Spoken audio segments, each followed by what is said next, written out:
ನಂಗೆ ಇನ್ನೂ ನೆನಪಿದೆ ಕಂಟೋನ್ಮೆಂಟ್ ರೈಲ್ವೆ ಸ್ಟೇಷನ್ ಅಲ್ಲಿ ಏಟ್ ತಿಂದಿರೋದು.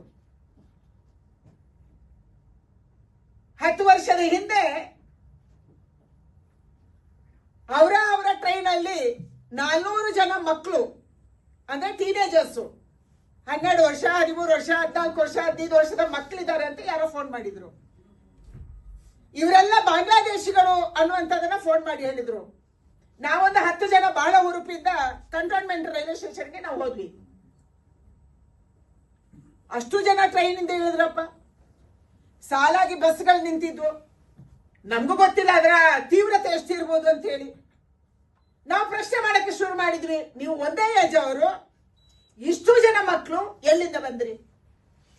ಅಷ್ಟೊತ್ತಿಗೆ ಒಂದು ದೊಡ್ಡ ಗುಂಪು ಬಂತು, ನಮ್ಮೆಲ್ಲರಿಗೆ ಒಡೆಯಿತು. ವರ್ಚುವಲಿ ನಮ್ಮ ಜೊತೆ ಇದ್ದಂತ ಕಾರ್ಯಕರ್ತರಿಗೆ ತಗೊಂಡೋಗಿ ಜೈನ್ ಹಾಸ್ಪಿಟಲ್ ಅಲ್ಲಿ ನಾವು ಅಡ್ಮಿಟ್ ಮಾಡಿದ್ವಿ. ಅವತ್ತಿನಿಂದ ಇವತ್ತಿನ ತನಕ ಅಥವಾ ಅದಕ್ಕೆ ಮೊದಲಿಂದಲೇ ಜಮೀರ್ ಖಾನ್ ಅವರ ನ್ಯಾಷನಲ್ ಟ್ರಾವೆಲ್ಸಿನ ಬಸ್ ಅಲ್ಲಿ ಯಾವ ರೈಲ್ವೆ ಸ್ಟೇಷನ್ ಇಂದ ಎಷ್ಟು ಮಕ್ಕಳನ್ನ ಎಷ್ಟು ಜನರನ್ನ ಬೆಂಗಳೂರಲ್ಲಿ ಸೆಟ್ಲ್ ಮಾಡಿದೀವಿ.